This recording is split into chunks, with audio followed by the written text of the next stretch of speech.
This right here is the Uno battery. This is what was in my wife's cart and what was powering it. I left it outside because, well, it let out the ghost. And, well, these are lithium ion batteries, not lithium iron phosphate. So if it caught on fire, I wanted it to catch on fire outside and not inside my shop. So that's why it's dirty like this right here. And it rained last night as well. Anyways, do you guys want to see what's inside of this battery? If so, drop a comment, drop a like on the video, and we'll try to get to that very soon, maybe this week here. Let's open it up. Let's check it out. Wonder if we can just replace the BMS. I don't know. But, you know, if you look at the battery, there's no signs of entry anywhere. And it's like a hard plastic case. The only signs of entry is on the very top where you have the little light, you have the charging wires and the battery output wires, but there is a faint line going around the perimeter of the top. So what did we do with the battery situation in this cart? I'm gonna go ahead and throw a video clip up here on the screen, exactly what we did to finish off this right here cart here. We went ahead and got it charged up. I think it all turned out great. I'll pick you back up once it's done. All right, got the battery in and got the gauge in, the gauge right there. Charger's there, the charger for the 12-volt batteries over there as well. Everything is charging up right now. I have it plugged in, making sure it's running and charging. I'm not going to bolt the battery down. I'm gonna get a ratchet strap and use a ratchet strap to put it in place. And the reason I do that is because if you have bolts and nuts, that means if you have to unloosen it for some reason, you need tools. With a ratchet strap, you don't have to have tools. Okay, so I'm gonna do that method on this right here battery. I usually do that with just about all the other batteries that I have as well. If you guys are looking for the Vatrer battery here, the 51.2 volt, 105 amp hour battery, we've done some reviews on this battery. We've done some range tests. If you're looking to purchase this battery, look down in the description of this video. I have some links.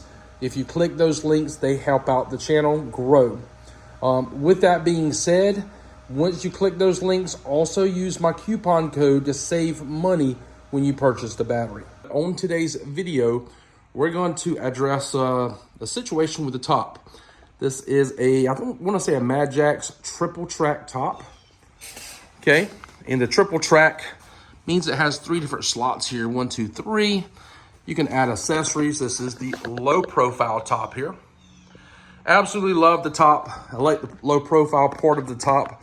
The problem, a while back I made a video of, you know, how to fix a squeaky top, and that was basically adding a piece of rubber or rubber washers between these mounts and this aluminum channel. However, it's still squeaking and it's not coming from that. Now, while driving, I can take my hand and I can put it right here and I can pull down. And when I'm pulling down, the roof quiets up.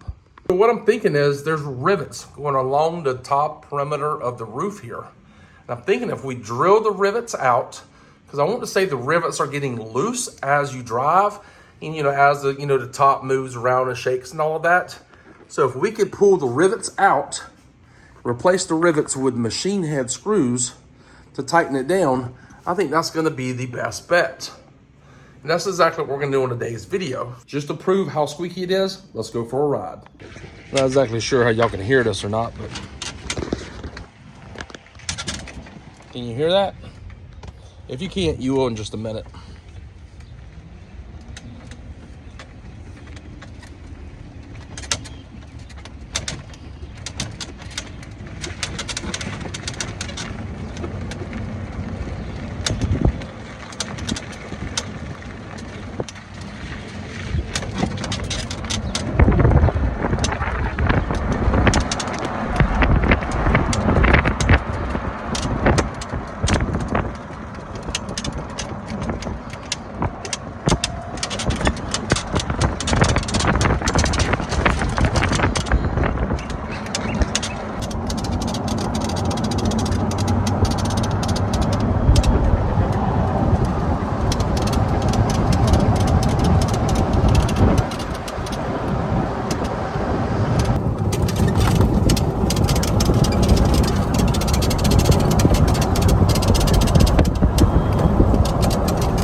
my plan is to drill out the rivet. So we have a rivet here, we have a rivet here, a rivet here. But in the corners, you have like Phillip head screws, and that holds the plastic curve pieces in place. So I seen a post on Buggy's Gone Wild, it's a golf cart forum online, that they did this same modification to a double take top. This is a Madjax top, I believe. But this one has rivets going to the aluminum channel underneath. Then they have Phillip head screws that's going to the plastic on the corners.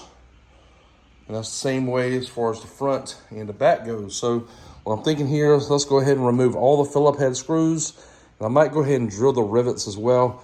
Not exactly sure if I should do the front ones, if they're not making noise, or just do this one side right here. So not exactly sure just yet. So we drilled them out, a couple of them out. Got 1, 2, 3 drilled. I'm gonna drill this last one back here as well.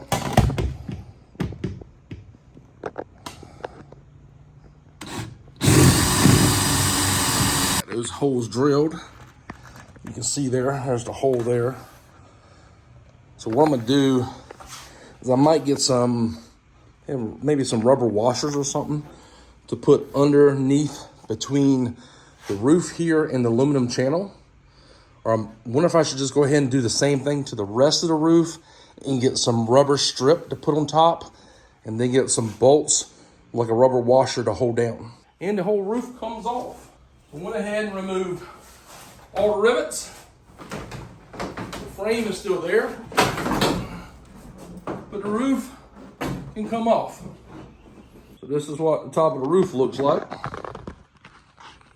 And the screws go one here and one here, and it goes through this piece of plastic here as well.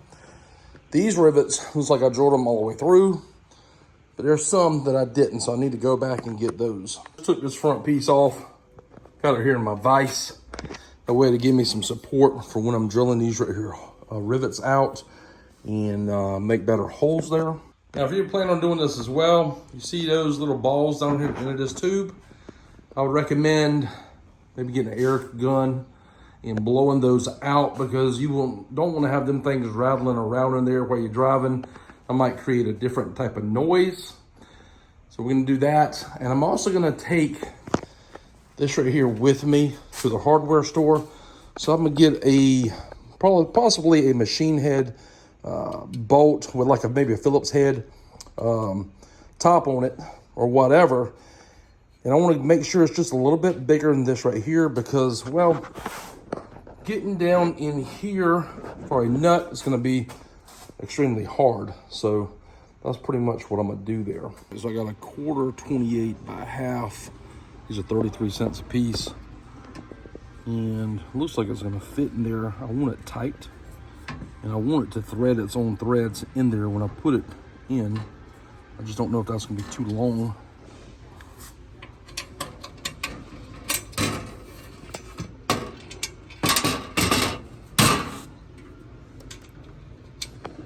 I think that's going to be just right, to be honest with you. Because the top is also going to be on there, and I'm going to try to get some, like a weather stripping, maybe window seal or something, to put on the top up here as well. So the rubber washers, $1 for a single pack. That's all it is, $1 for a single pack, or a quarter.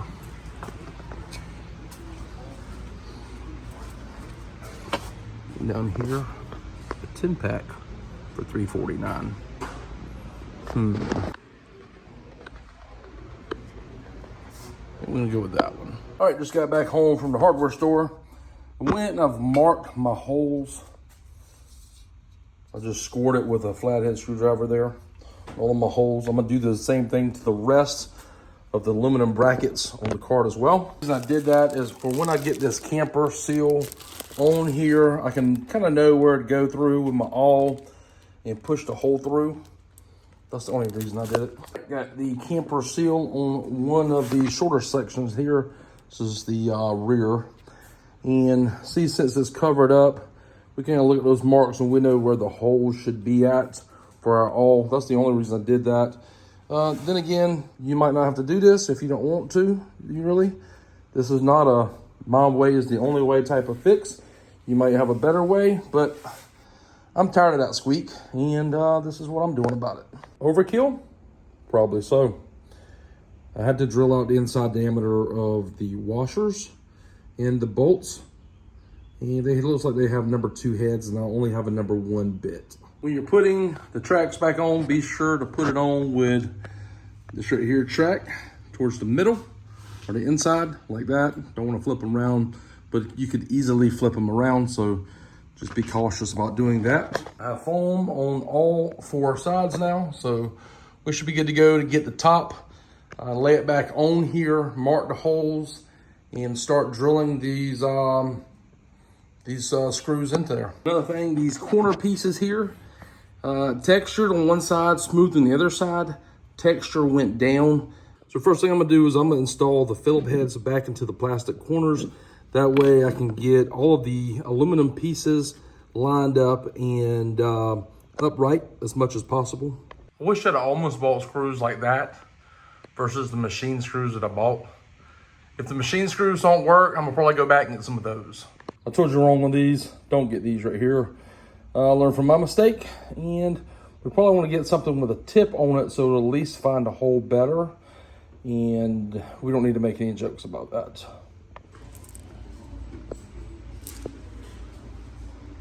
What a difference that makes. So the screw type instead of the bolt type makes a world of difference, because the screw head or the screw bottom can actually find the hole in the top a lot easier. I've got the side done, the back's done, just gotta finish the front and the other side. All right, let's see if this right here did a difference, or we wasted our money and our time so far.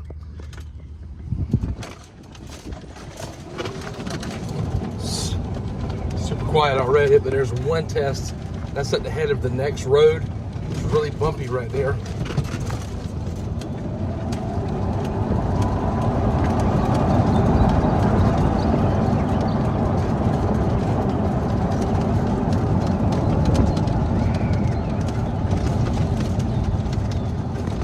Super quiet. Right here is where it's going to be super annoying, or where it was.